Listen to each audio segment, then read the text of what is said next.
स्वागत है हमारे YouTube चैनल राजन राजा हिंदुस्तानी में। हम बताना चाह रहे हैं कि आज एक बहुत ही प्रसिद्ध मंदिर जो कि छपरा ज़िला में बहुत ही अच्छा और बहुत ही प्रसिद्ध मंदिर है, जो कि द्वारिकाधीश के नाम से आदमी जाना जाता है।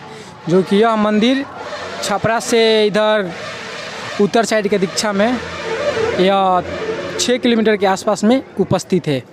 यह बहुत ही इसमें लगातार कई सालों से काम हुआ, तो आज यह मंदिर का बहुत ही अच्छे प्रकार से यह बन के तैयार हुआ है। जो कि आज से करीब 2 साल या 3 साल पहले यह मंदिर का निर्माण हो गया है।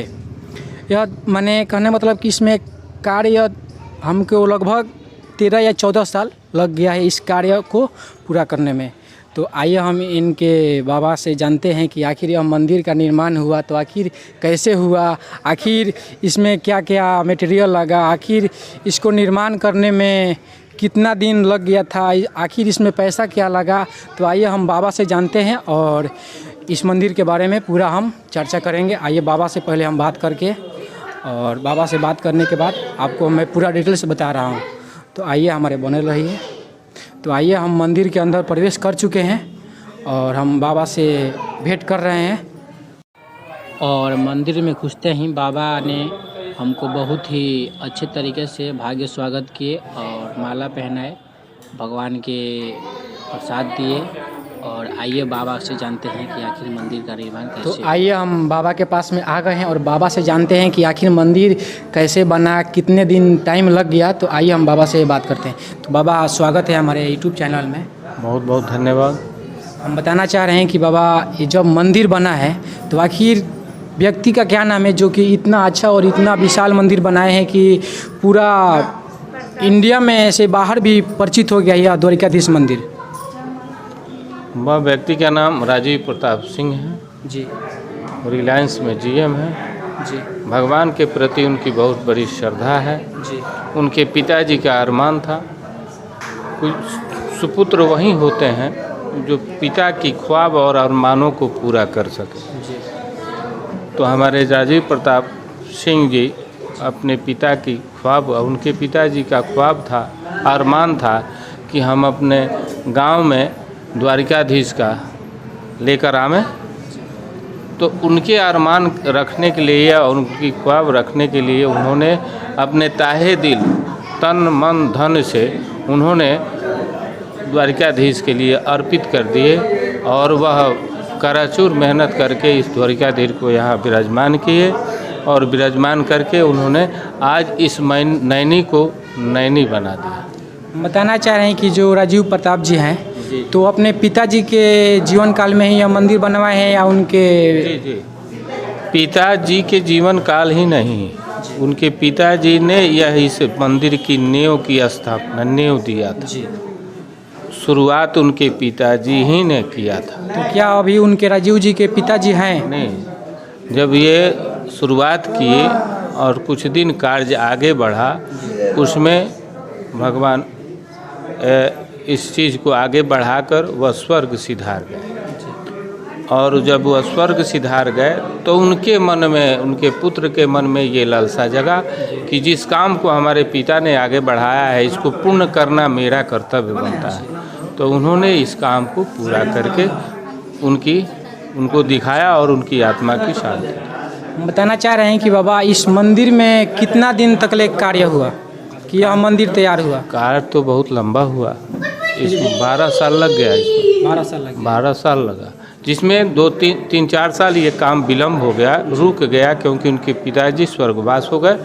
तो उसके चलते 3-4 साल काम को रोक दिया गया था। तो हम बताना चाह रहे हैं कि बाबा इसमें आप मंदिर में शुरू से ही पुजारी हैं या नए पे आए हैं? नहीं, हम शुरू से पुजारी नहीं हैं क्योंकि इस मंदिर की स्थापना हुए 3 साल हुए जी और मुझे आए हुए 15-16 महीना हुआ, यानी आधे दिन तो बताना चाह रहे हैं कि इस मंदिर का कोई खासियत है? कि जिसमें कोई का जैसे मनोकामना पूरा होता है या? हाँ, इसमें तो पहला खासियत तो ये है कि बिहार के यूनिक मंदिर है। जो चीज़ इसमें बना है ऐसा अभी तक बिहार में वह मंदिर इस तरह नहीं बना, जिसमें आपको बताएं हम कि न बालू लगा है, न सीमेंट लगा है, न गिट्टी लगा है, न ईंट लगा है, केवल पत्थर ही पत्थर से इस भगवान की मंदिर को स्थापित किया गया, मंदिर बनवाया गया। तो जो इसमें वर्कर काम किए हैं तो वर्कर कहाँ के थे? वहीं गुजरात के रहने वाले थे। सारा चीज़ गुजरात से ही लिया गया है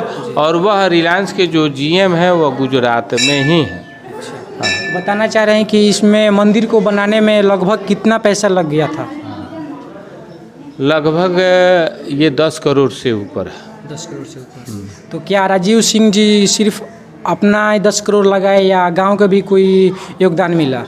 देखिए, जो व्यक्ति बुद्धिजीवी होता है वह निजी कोई और सामाजिक जब कार्य करता है जी तो बुद्धिजीवी व्यक्ति निजी काम नहीं करता, जी पर्सनल अपना काम नहीं करता। जी जी जब सामाजिक होता है तो वह समाज को लेकर ही चलता है। जी अगर वह चाहते तो निजी भी बना सकते थे, 10 करोड़ रुपया निजी लगाकर इस मंदिर को खड़ा कर सकते थे, लेकिन वह बुद्धिजीवी व्यक्ति हैं और वह यहाँ के आस पड़ोस लोगों से चंदा लिए, जिसको जो इच्छा था, कोई दबाव नहीं, जो व्यक्ति जो देना चाहता था वहीं लेकर, यानी कि लोगों को यह महसूस होकर सके कि हम भी इसमें इन्वेस्ट किए हैं, हम भी इसमें चंदा दिए हैं और भगवान की ये मंदिर बना है। ये धार्मिक स्थल है, यहाँ श्रद्धालु भक्त बनकर आते हैं। और बाबा हम देखते हैं कि जैसे यहाँ पे सोमवार और शुक्रवार को काफ़ी लंबा दूरी तक ले यहाँ पे भीड़ होता है। जी जी जी, यहाँ 3 दिन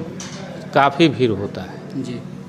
सोमवार, शुक्रवार और रविवार काफ़ी तादाद में भीड़ होता है। भीड़ तो प्रतिदिन होता है, लेकिन प्रतिदिन के अपेक्षा ये 3 दिन काफ़ी भीड़ होता है जी। हाँ। और यहाँ पे जैसे कोई फेस्टिवल होता है, त्यौहार होता है, तो बहुत लंबी दूरी तक ले यहाँ पे जाम हो जाता है।